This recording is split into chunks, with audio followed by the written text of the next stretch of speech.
Friends, if I could just have your attention for a moment. On behalf of the family, I want to thank everybody for coming here at our chapel. I also want to thank those who are joining us on the live stream. In a few moments, we are going to begin the service for Mrs. Edith J. Berkson of blessed memory. And just by way of introduction, our service here, not the first thing we did today. We started this morning at Shalom Memorial Park, where we laid Edith to rest. Following an old Jewish concept, we don't like to waste time. We get things done. You can't hear me? Thank you. Thank you for pointing that out. I appreciate that. If I could have a little more sound for my colleagues in the back who are working on the volume. I appreciate that. Can you hear me now? A little better? Honey, can you go up a little bit more, please? Thank you. Just a gentle reminder, if anybody does have a cell phone, please take a moment to turn it on silent. And once again, I just want to make a public sort of acknowledgement that we started this morning with a very beautiful ceremony gravesite at Shalom Memorial Park, where we took part in the most ancient of Jewish traditions, Jewish customs, which is burying our loved ones, known as a chesed shalemet. And that verse, that idea actually comes from a very interesting verse found in this week's Torah portion, where Jacob asks his son Joseph, the viceroy of Egypt, promise me, don't let me be buried here. Make sure I get to the Holy Land. And he says to him, Joseph, do this act of chesed and emes. And Rashi, the great commentator on the spot, points out, because there's only one act that we can do for which there is no reward, or no immediate or clear reward, and that is laying a loved one to rest. And now we're here at the chapel, and we have another mitzvah, another great opportunity in Jewish tradition, which is to speak. And in a very interesting and Jewish way, there's sometimes where words, we don't even know where to start. And our tradition gives us a very interesting idea. It says, when in doubt, look in the words of King David, look in the words of the Psalms. So if I ask everybody here who has a pamphlet to open the inside pamphlet, we're going to start our service with a short psalm in Hebrew and English.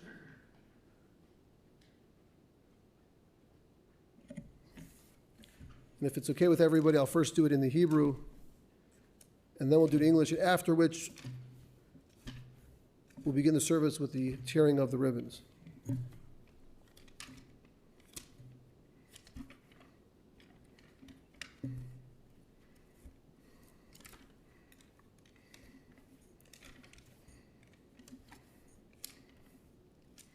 Mizmor LeDavid. Adonai roi lo yachsar b'nais deshe yarbitzeni al mei menuchos yinahaleni. Nafshi yeshove v'yancheni b'magle tzedek l'man shemo. Gam ki elech b'geitz al moves lo yirara ki ata imadi. Shiftecha umishantecha hema yinachamuni ta'aroch lefanai shulcha neged sorai. Tishanta b'Hashem kosi revayai. Ach tov v'chesed yurdefuni kol yemei chayai b'shafti b'veis Adonai le'orach yamim. Together, if you want to join me on the inside portion of your pamphlet. The Lord is my shepherd, I shall not want. He maketh me to lie down in green pastures. He leadeth me beside the still waters. He restoreth my soul. He leadeth me in the paths of righteousness for his name's sake. Yea, though I walk through the valley of the shadow of death, I will fear no evil, for thou art with me. Thy rod and thy staff, they comfort me. Thou preparest a table before me in the presence of mine enemies. Thou anointest my head with oil, my cup runneth over. Surely goodness and mercy shall follow me all the days of my life, and I will dwell in the house of the Lord forever.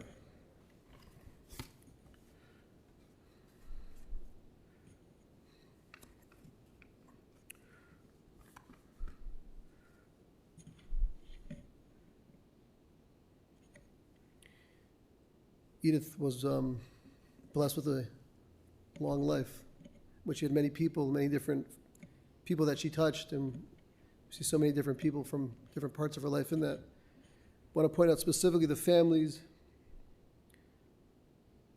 Michael, Carrie, Berkson, Mara, and Mark, Joanne, and Robert, Ross, Jamie, Lisa, Eric, Jeff, Josh, Jordan, Jaden, Brennan, Max, Leo, Kyle, Emily, Aaron, Ben, Dina, and Benjamin, and all those who are that I haven't mentioned. But we first want to do a physical act before we get to the actual eulogies, the speaking. There's something that we do which is a visceral action, and that is we tear a garment. You could ask, that's such a strange thing. Why are we just tearing clothing? Many ideas are given. Some say that it's just the outside, but the Jewish concept of the soul is beneath, the body's just the outside. We want to remind ourselves of that.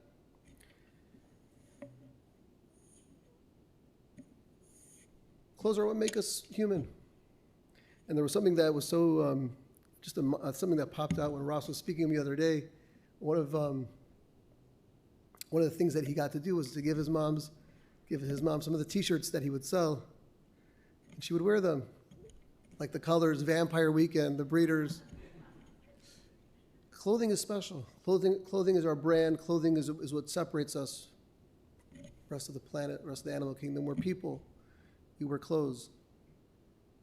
And so we're going to ask Ross, Mara, Michael as well, if you want to stand where you are. We're going to start by tearing this ribbon and making a blessing. And as we do, we're going to remind ourselves of all the T-shirts that you would wear, all the clothing that you gave us. And hopefully know that there's always something else. It's not just the clothing that makes a person, but there's something more we can't even, it's almost beyond words, which is why we tear. So if you don't mind rising with me.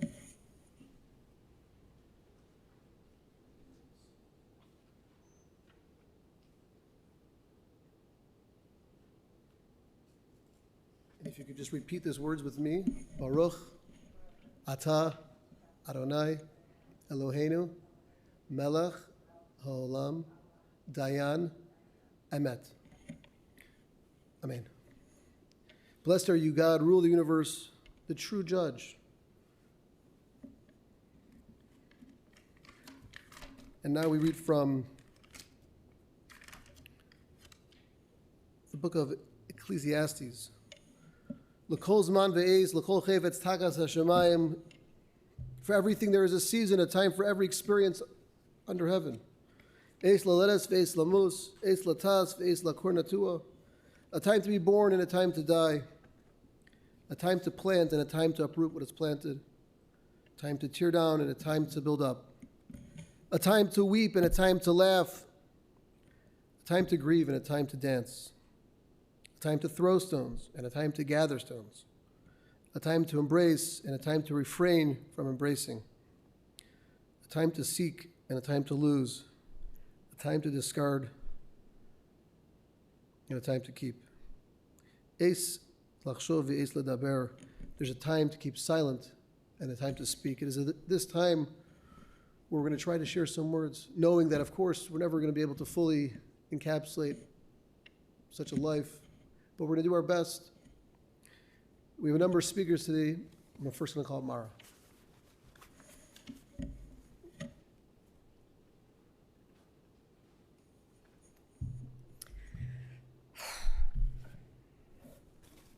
Welcome. Thank you for coming. I know most of the people in this room, but for those people whom I don't know, I'm Mara Babin. I'm Edith's oldest daughter. Thank you for coming today. Many of you came from far away. Some cut vacations short to be here. Some of you provided wonderful care and friendship to my mother when she really needed it and when she couldn't care for herself. Our family is grateful for the opportunity to share this day of remembrance together. Edith was born in Chicago in 1926. She would have been 97 at her next birthday next month. In her 96 years, she saw almost a century of unimaginable changes. Not only the iPhone and the internet, Edith was born before the invention of television, the yo-yo, bubblegum, Pez dispensers, and Scotch tape. My mother had 4 children, Michael, Joanne, Ross, and me. She had 7 grandchildren, I won't do the names again, and 10 grandchildren, great-grandchildren. She would be so happy to see so many of you here today. My mother's greatest love was her family. She was the self-appointed precursor to Facebook, always knowing what was going on with everyone and sharing that information through incredibly long telephone calls, especially after long distance became free. My mother had 1 brother, Jerry, and his wife, Laura, is here today, and Laura's sister, Hope, is here today. And there's a story about Laura and Hope and their sister, Edie, that I'll get to in a minute, so stay tuned. And my mother had 1 sister, Charlotte, whose children, Ira and Janice, are also both here today, along with Janice's husband, Danny, and their son. They traveled from Boston and New York to be here. They're wonderful people. Joanne and Janice and Ira and I had great, if unspeakable, times together when we were children. The story of Edith's life had a fantastic turning point in 1963 when Hope and Laura's sister, Edie, introduced her to Irving Berkson. And in 1963, she and Irving got married. My stepfather, Irving, was a wonderful guy. At the time they married, Edith was 37 and Irving was 52. And it wasn't quite a scandal of their age difference, but there were certainly eyebrows lifted when he would pull into our driveway in Skokie in his big white Cadillac convertible. They enjoyed 28 years together, and they were the happiest years of my mother's life. When they married, my sister Joanne and I got a cool older brother, Michael, very cool older brother, Michael. And in 1968, when Edith was 42, she and Irving had their much-wanted bonus baby, my baby brother, Ross. Edith and Irving delighted in their second family. They enjoyed traveling together. They took fishing trips. They went to Alaska. But one of those trips was to take their teenage son, Ross, to a dude ranch in Arizona, which they enjoyed so much that Arizona became their winter home together for 35 years. In Arizona, my mother loved gardening all winter long. She had a famous grapefruit tree that produced loads of grapefruits and gallons of grapefruit juice every winter. And she found a new skill when she took up pottery. Irving was really devoted to my mother. He always referred to her as my beautiful wife. Many years a bachelor, and as a newlywed, and forever after that, he enjoyed home cooking. This gave my mother a platform for exploring her most creative and enduring passion, becoming a great cook. She made Irving and us countless wonderful, exotic, and creative meals. And although my daughters, then much younger, referred to them as GWF, Grandma's Weird Food, Irving enjoyed everything, and they led to lots of mutual diets. Russ may not remember, but as a young child, he referred to his mother as the best cooker. My mother was a strongly and fiercely determined woman. After Irving passed away, she lived independently in Chicago and Arizona for 30 years. But once she made up her mind, there was never any deterring her. She wouldn't hesitate to decline a dinner invitation from us in Arizona if she had already taken something out of the freezer to defrost for dinner.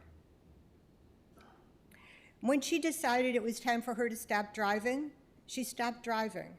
And when she decided it was time to sell the condominium in Scottsdale and move to Chicago permanently, she did just that. And when she decided to leave her lonely Northbrook apartment for a more communal lifestyle at the Carrington, she did that very, very quickly. And there she made lots of new friends and stuck her toe into a promising acting career. In closing, I want to say a special thanks to the team from Open Arms who provided her exceptional care in the last month and last year of her life.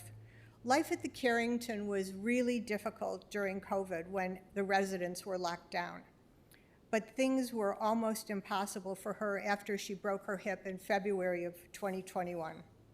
From that time on, she needed almost round-the-clock care. And that care was provided with great compassion by Labaki and Marva and Christiana and Halima and Melissa and others from Open Arms. You made it possible for her to stay in her home and live comfortably for the rest of her life, and we're unspeakably grateful to you. Thank you all for coming today and helping us remember Edith. I wish you all a happy and a healthy new year. Thank you. I'd like to introduce my brother, Michael, the sexy cool one.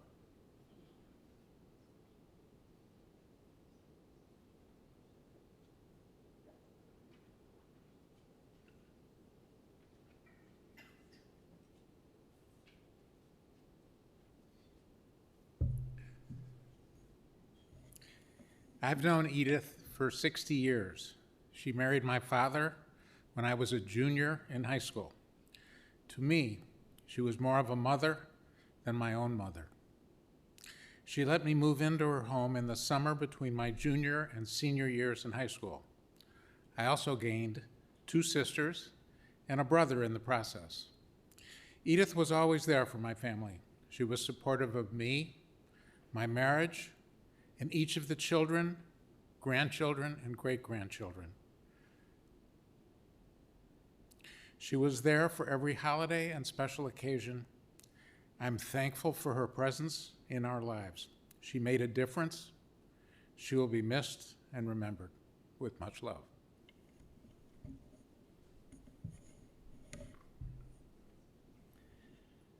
For those who don't know me, I'm Eric Berkson, my dad's son, and one of Grandma Edith's grandchildren. My brothers and I recognize how fortunate we are to have grandmothers whose influence have been so prevalent in our lives. Grandma Edith has always been a special source of love, and we're so lucky to have had her as an important part of the fabric of our family. Grandma Edith was always there for our family celebrations, our successes in schools and in life, and for the holidays. And we're so happy she could be part of so many of our birthdays, our graduations, our weddings, and then so many of these celebrations with our kids, her great-grandchildren. I remember a special vacation with Grandma Edith and Grandpa Irving and Ross in Disney World as a very young child. One of my first memories. I remember how Grandma Edith rushed us to the window to watch the Disney fireworks display.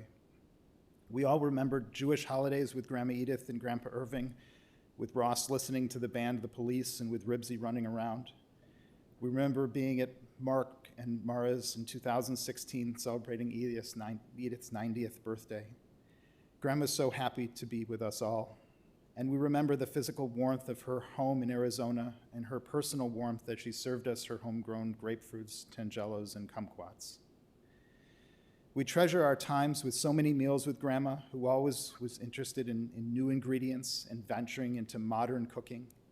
She always had a new recipe she was trying out with an eye on healthy eating and Mediterranean cooking. Josh, my brother who's the chef, will always remember her delicious baba ganoush recipe and her 100-shake orange juice so that the soft foam at the top of this juice was just perfect is still a standard in our houses. These meals brought us closer together as a family. We cherish the memories of Grandma interacting with Adam growing up, a meaningful embrace when my mom passed away, and her pointed conversations with Grandma Sandra. Grandma's piercing truth was always appreciated, especially when an honest compliment surfaced and you knew she really meant it. We're fortunate to be part of a family that she nurtured and sustained. Grandma Edith inquired about our various occupations with an intelligence and a business acumen that took each of us years of study and trial and error to achieve. She was deeply knowledgeable and conversant in investment banking, risk management, entrepreneurship, orthopedics, and restaurateurship. More than anything, this revealed the quiet care, compassion, and pride that Grandma Edith took in all our family's accomplishments. We're so fortunate that Grandma could was able to meet and play a role in the lives of our children and her 10 great-grandchildren. We are fortunate and so very thankful for Ross, who made sure that Grandma had the very best at the end of her life and always. And we are fortunate that we can all be here today celebrating the life of a grandmother and great-grandmother who we will always remember and who will always be a part of who we are.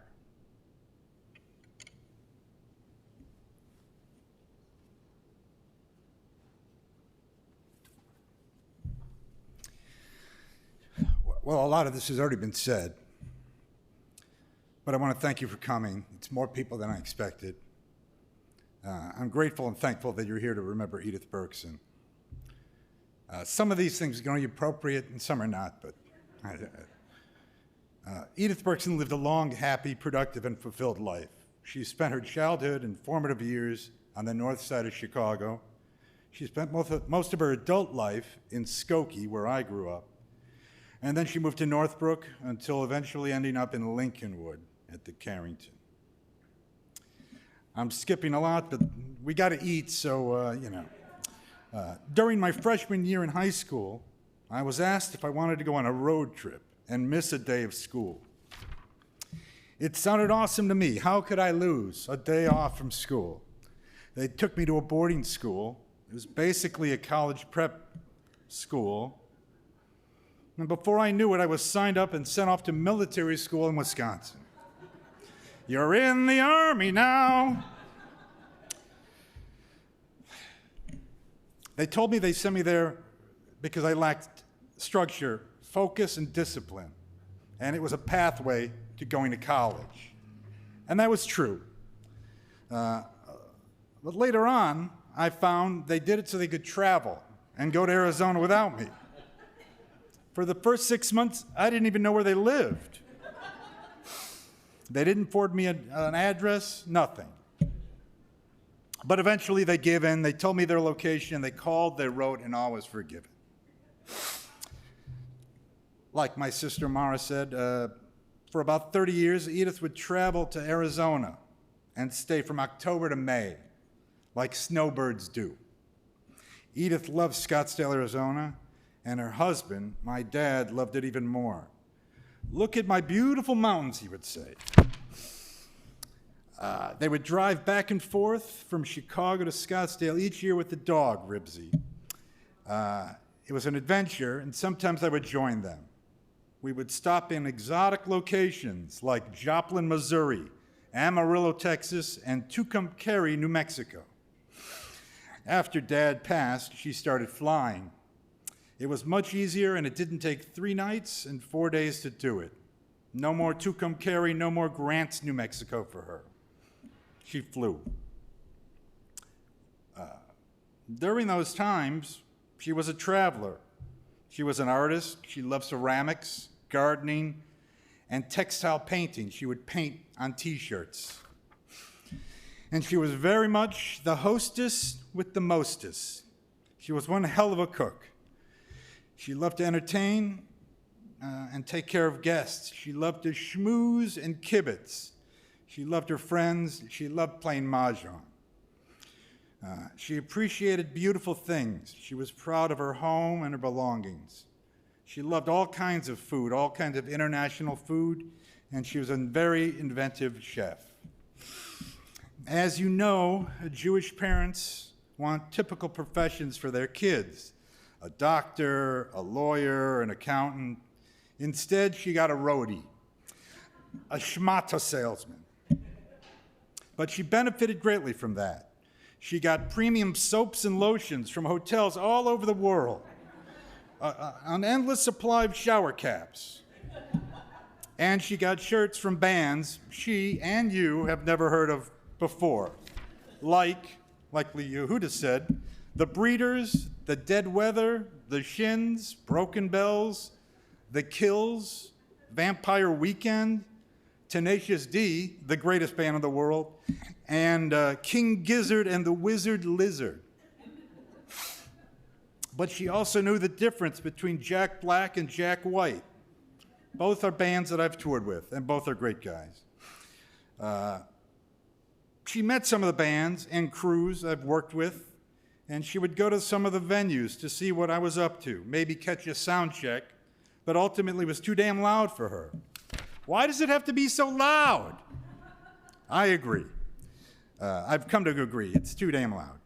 But anyway, she wanted to meet the people that I was working with, to see if they were good people. And for the most part, they all have been good people. That's important to me, to work with people that I trust and respect. She was a good judge of character. She lived a full life without much regrets, I think. Maybe another daughter-in-law, maybe some grandchildren from me, but it's still a work in progress. So don't worry, but don't hold your breath. After her fall, and she broke her hip in 2020, there was a need for caregivers. And you know that she'd been living independently roughly to the age of 94 and driving roughly until 92, but don't spot check that. She had a great roster of women helping her, and in her home she would show them art pieces in her home. She would offer them things, and at meal times she would offer them half, saying, "Have some, eat, you gotta eat." They would respectfully say, "No, thank you, Edith, that's your food." But she wanted them to eat. She didn't like to eat alone. I do want to thank the staff at the Carrington where she lived. They were always friendly, encouraging, and welcoming. And they had a hell of a time during the last 2 years of the pandemic, trying to keep the residents and staff safe, and still trying to have a normal life there, which was very not normal. With the shutdown and staying in your apartment, it was a scary time. It still is for some people. I also want to thank the trusted caregivers that helped Edith over these few years. It's a very hard job, and they're not paid enough. Thank you for all your time with Edith. You made her life better. I also want to thank Anna and the nurses at Guardian Hospice. You helped guide her through this difficult chapter in her life. You made her comfortable during a very hard and painful time. I am sad that her life is over. But I'm grateful. She can now rest. That's important. I want to thank you for coming. And there's a shiva across the hall. And the food is from Kaufman's. So eat, eat, eat. It's all good food. Thank you very much, and rest in peace.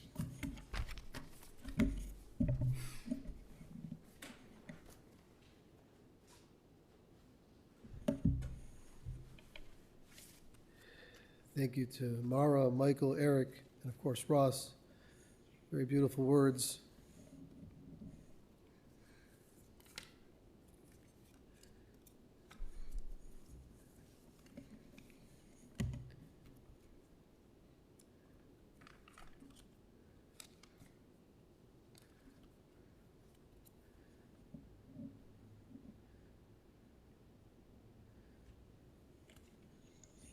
In the rising of the sun and its going down, we remember her. In the blowing of the wind and in the chill of the winter, we will remember her. In the opening of buds and in the rebirth of spring, we will remember her. In the rustling of leaves and in the beauty of autumn, we'll remember Edith. In the beginning of the year and when it ends, we will remember her. When we are weary in need of strength, we will remember her. We are lost and sick at heart, we remember her. We have joys we yearn to share, we will remember her. So long as we live, she too shall live, for she's now a part of us as we remember her.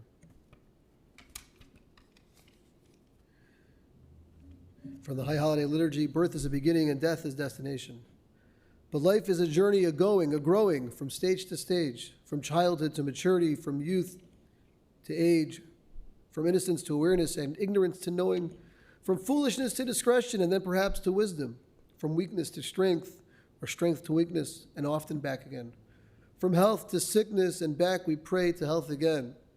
from offense to forgiveness, from loneliness to love, from joy to gratitude, from pain to compassion, and grief to understanding, from fear to faith, from defeat to defeat to defeat, until looking backward or ahead, we see that victory lies not at some high place along the way, but in having made the journey, stage by stage, a sacred pilgrimage. Birth is a beginning, death a destination. But life is a journey, a sacred pilgrimage, made stage by stage, from birth to death to life everlasting. I don't think I could add much more than has already been made mention. I didn't have the privilege, really, of knowing Edith, as so many of you have.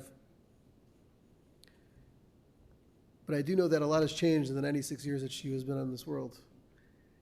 And it wasn't always easy. We said before in the 23rd Psalm, thy rod and thy staff, they comfort me. A staff, I get it. Sometimes you have trouble walking, and I got a staff. It can be comforting to have a staff as you walk. But the rod, that's usually associated with a hit, spear of the rod, right? We know that from another verse that we're familiar with. How could they both be comforting? And I think the answer is Edith. You look at a life where she had both moments of great support, great family. She also had moments where were very challenging. But it's often the same stick. It's often the same challenge that gives us that opportunity to feel the comfort, to feel the love, to feel the support. And I think we're reflecting and we're sort of offering a prayer back that we don't always get to see the whole thing. But looking at Edith's life, it's clear that she had such an amazing arc where she incorporated all those moments, those valleys, those mountains that we spoke about earlier. And it's an honor. It's an honor and it's a privilege to look at her and to learn from that. We're going to close with two prayers. The first prayer, as we know, is the El Malei Rachamim, God full of compassion. It is a prayer that we say that links us to those we've loved who are not here. And we're asking God, we're actually, pleading. Take her. Accept her under your wings. Make sure that she doesn't have any more of these challenges, because it's the next world now. But it's also a prayer to ourselves. Edith had a lot that she put into this world, a lot of goodness, a lot of beautiful moments, a lot of art that she was able to bring into existence. And lest we might think that it's all forgotten, we make a plea, we say, no. It's under our tutelage. We're now going to continue that. We're committing ourselves sort of continuing that light, which is why if you look over to my right, you see we often have a candle lit. The candle continues to glow. The flame, the warmth that represents Edith's life and, of course, her soul, we will continue to burn. So if you're able to rise, please rise.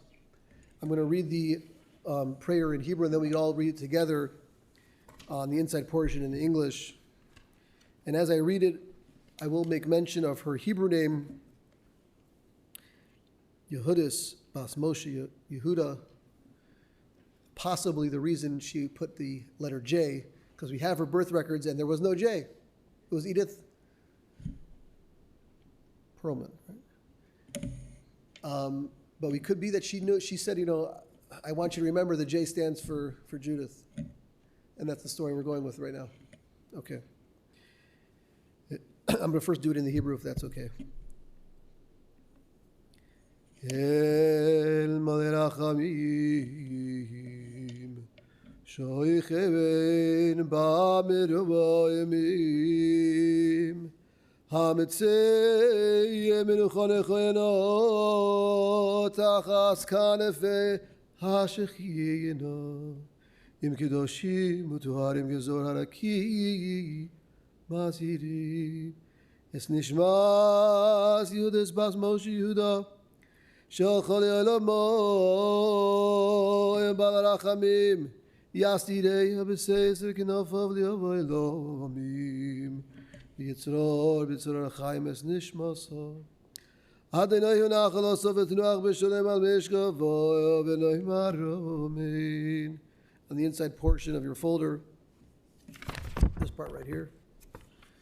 El Malei Rachamim, O God, full of compassion, thou who dwellest on high, grant perfect rest beneath the sheltering wings of thy presence among the holy and pure who shine as the brightness of the firmament unto the soul of Edith J. Berkson, who has gone into eternity.